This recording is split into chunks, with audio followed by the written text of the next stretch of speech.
rescues. This is what this dry suit we have over here is for.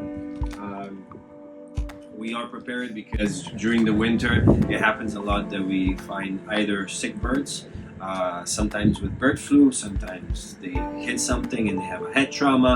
There could be multiple reasons. They sleep in the middle of the lake or a pond because it's the safest for them, and then when they wake up in the morning, unfortunately they're frozen shut. And people see them fighting, see them trying to get free, and we are now able to help them because we were able to take this course. There's many more to do, and we're always looking to get more knowledge, tight spaces. Like it's funny to be the only one that takes care of wildlife when you're surrounded by firefighters. Let me tell you, they don't take us as seriously, but we take ourselves seriously because we love these animals and we want to try to give them a second chance. We're all part of this world. We all deserve a second shot of life. So let me walk you through a bunch of our equipment. Yeah, you want to start with the candles over there? Sure. So, would anyone like to see if they can guess what animal we would use? A swan. Sometimes, yes, but we don't love to use it for swans because if they panic, they freak out, they can hurt themselves. So he calls it a bag, I call it a purse. Because it really is a purse. So, head goes through here, and then zip them up. It's like a chihuahua in a purse.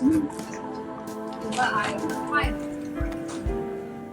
so yeah, typically for coyotes, I did somewhat aid in a coyote rescue. At one point he was under the deck, and one of our, I don't know if I ever told you this story. Yeah, go ahead. But one of our other staff members, he had to go under the deck, and it was me and two other volunteers.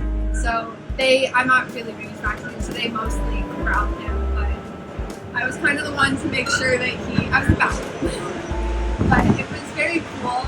We weren't expecting to catch him at all. It was just kind of like, oh, let's see if he's under this deck. We don't think he's going to be here. We have nothing else to do today. And then there he was. And it became the rest of our day. Yeah, and we use that trap over there also for coyotes, typically mangy coyotes. So the door there's a mechanism. You pull the mechanism, door goes down. We will demonstrate. Takes us a couple of weeks to teach the coyotes to come in. We have normally those days in people's backyard that sometimes, I don't know if it ever happened to you guys, but sick coyotes might like your backyard. They like sleeping in there. So once we notice that the movement is there, we use one of our trail camera. We have it there exposed. It tells us all the story of what happens at night and during the daytime. The homeowners put their food in the corner here, and when we see the pattern finally happening, sit in the vehicle with our trigger. We wait till he's eating, and then we let out our clothes. And you gotta run really fast. Just recently helped set up one of these for the first time. Within a day, or 2 days later, he was already caught and healthy. And he just got released last week. But you want to keep it with the... I'll keep going with that. Yeah, you're Alright. So this kennel here we use for raccoons. We also use them for geese. Me and geese have a long history. When I first started, I hated geese. I was terrified of them, terrified of heights as well. I show up for my first shift and they tell me Goose Family is our first rescue on a 12-story building, on the roof. I'm like, oh, phenomenal. So I have to go, I have to climb this ladder. I'll do what I have to do for these animals, and I told them that from the jump. As much as it scared me, I had to do it. This is why it's so helpful for us to have this volunteer program, because when geese and duck season starts, we cover the whole GTA. Like we can get a call from Brampton as we can get it in Pickering, as we can get it in Mississauga and downtown at the same time. Thanks to you guys' donation, we were able to purchase like the second vehicle. All these are equipped with all the ladders and the center that use the lights and the signals. And during this season, when it gets really busy, we can put them on the road and cover. We split the city in half.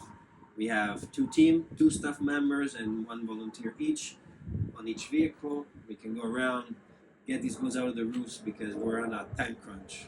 If we don't get there early enough, the baby tend to try to follow the parents, and because they don't know to fly, sometimes they fall. This is one of our best friends that caught you.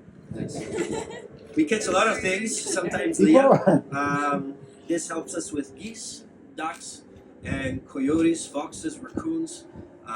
It's a very useful tool. It helps us to block holes when we have animals hiding. It comes in handy many times. The only times we change it's when we maybe have rodents. Rodents can chew through everything, and so to buy ourselves sometimes we tend to switch on things that have more of a pocket like this. This is our squirrel net. Secret, we catch them in care, sometimes even in houses, but I've had that happening.